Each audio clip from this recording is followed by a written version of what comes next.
In continuing in our series, we are still looking at those who are between the ages of 22 and 17 and move on to the 1960s.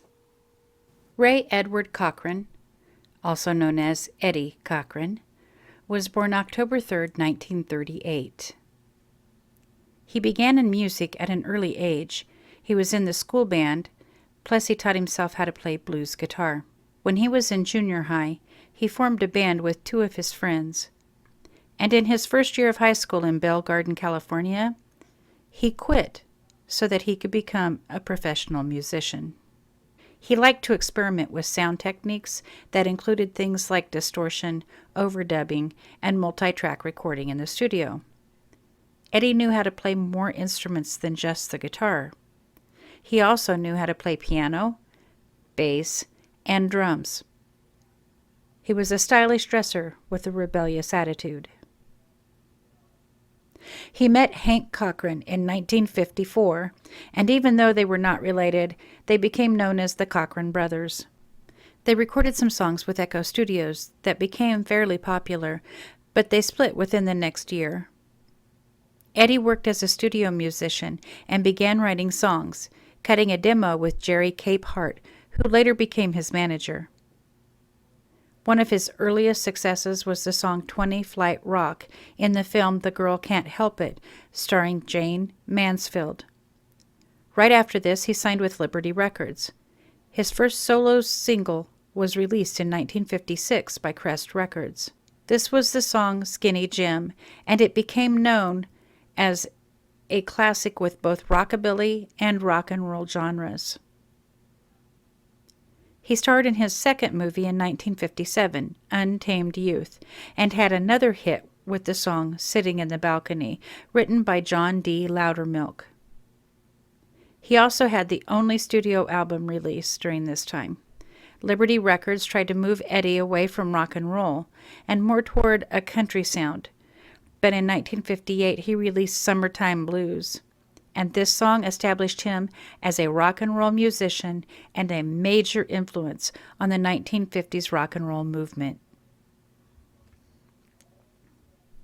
In early 1959, two of Cochran's friends, Buddy Holly and Richie Valens, were killed in an airplane crash. His friends and family later stated that he developed premonitions that he would die young, just as they did. He recorded the song 3 Stars, written by disc jockey Tommy D, as a tribute to his two friends and the Big Bopper, who died in the plane crash with them. Eddie wanted to begin studio work rather than touring as a way to reduce the risk that he would die in a similar manner, but contractual agreements and financial obligations mandated that he must continue to tour, which he did in 1959 with a tour to the United Kingdom. On Saturday, April 16, 1960, at about 11:50 p.m., and while on tour in the United Kingdom, Eddie was in a traffic accident while traveling in a taxicab. The driver lost control and crashed into a lamppost near a wall. Eddie threw himself over his fiancée at the last moment to shield her from the impact, but he was thrown from the vehicle when the rear door flew open. He was taken to St. Martin's Hospital in Bath, but due to major head injuries, he passed the next day on Easter Sunday at the age of 21. Also in the taxi with Eddie and his fiancée Sharon Sheely was tour manager Pat Tompkins and singer Gene Vincent. Sheely and Tompkins sustained only minor injuries, while Gene Vincent suffered permanent damage to his leg that plagued him the rest of his life, and it shortened his career. The taxi driver, Mr. G. Martin, was found guilty of dangerous driving. He was fined 15 pounds and was disqualified from driving for 15 years. His license was reinstated 9 years later, however. The car and all of its contents were impounded at the local police station until a coroner's inquest could be held. David Harmon, a police cadet at the station, who would later become known as Dave D, is said to have played Eddie's Gretsch guitar while it was held at the station. Eddie's best-known songs were released during his lifetime, but more songs were released posthumously. He was inducted into the Rock and Roll Hall of Fame in 1987. He was one of the first rock and roll artists to write his own songs and overdub tracks in the studio. He is also credited as one of the first to use an unwound third string in order to bend notes up a whole tone. Many artists have covered his songs over the decades, including Joan Jett, the Rolling Stones, Bruce Springsteen, Van Halen, Tom Petty, Rod Stewart, T-Rex, the Beach Boys, the Beatles, Led Zeppelin, the Sex Pistols, Rush, George Thorogood, Alan Jackson, David Bowie, U2, and many others. It was because Paul McCartney knew the chords to Eddie's song 20 Flight Rock that he became a member of the Beatles. John Lennon was so impressed that he invited McCartney to play in his band, the Quarrymen. Jimi Hendrix performed Summertime Blues early in his career. The glam rock artist Mark Bolan had his main Gibson Les Paul guitar refinished in a transparent orange to resemble the Gretsch 6120 that Eddie played, since Cochran was his music hero. He was also an influence on the guitar player Brian Setzer of the Stray Cats, who plays a 6120 almost like that of Cochran, and who portrayed Eddie in the film La Bamba.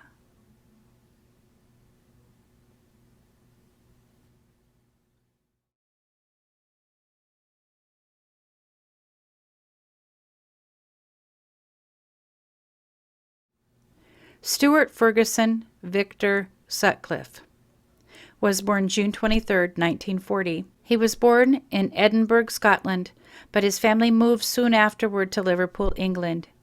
John Lennon was introduced to Sutcliffe by Bill Harry, a mutual friend, when all three were studying at the Liverpool College of Art. According to Lennon, Sutcliffe was one of the most talented artists at the school. He helped Lennon to improve his artistic skills, and with others helped him to complete work needed for his exams. After talking to Sutcliffe one night at the Casbah Coffee Club, which was owned by Pete Best's mother Mona Best, Lennon and McCartney convinced Sutcliffe to purchase a Hofner President 505 bass guitar on hire purchase from Frank Hesse's music shop. Sutcliffe knew music. He had sung in the local church choir in Hoyton. His mother had insisted that he take piano lessons from the age 9 on up, and his father had taught him some chords on the guitar.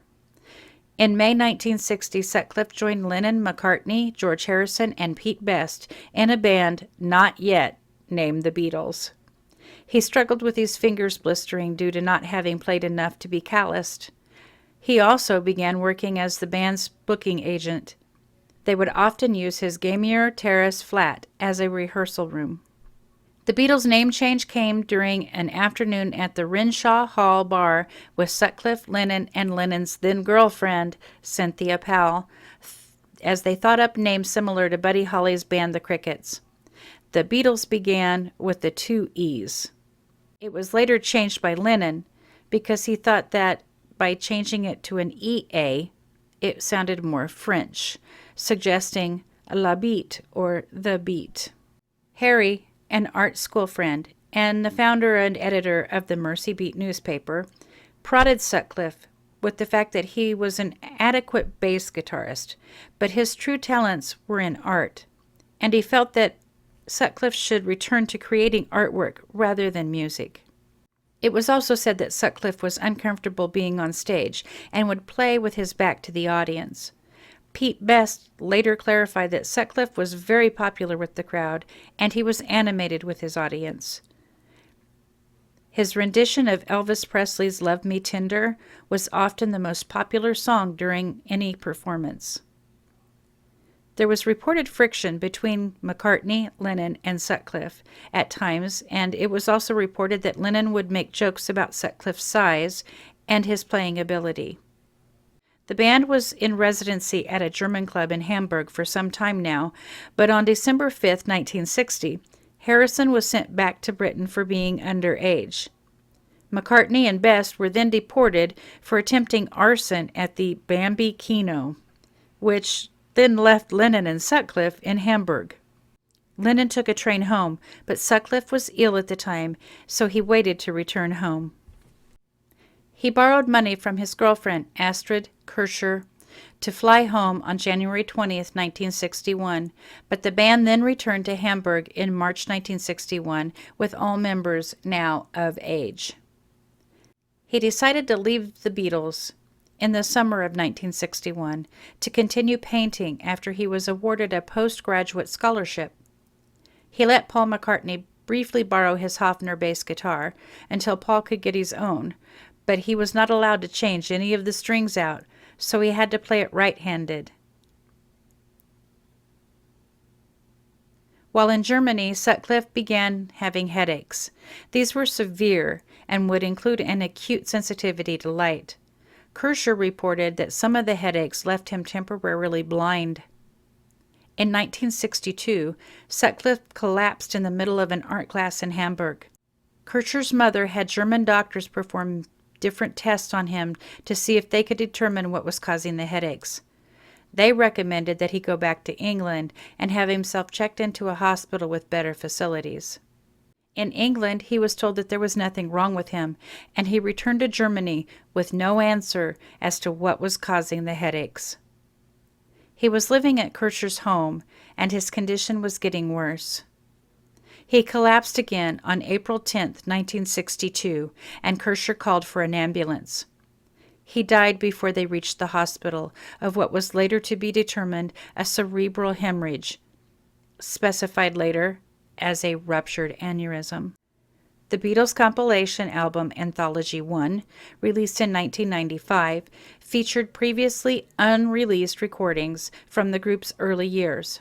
Sutcliffe played bass with the Beatles on 3 songs they recorded in 1960: Hallelujah, I Love Her, You'll Be Mine, and Cayenne.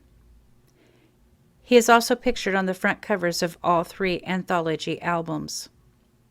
In 2011, Sutcliffe's estate released a recording claimed to be Sutcliffe singing a cover of Elvis Presley's Love Me Tender, which was recorded in 1961 and donated to the estate in 2009. The cover art shows a Sutcliffe painting entitled Homage to Elvis. The authenticity of the recording has been hotly debated.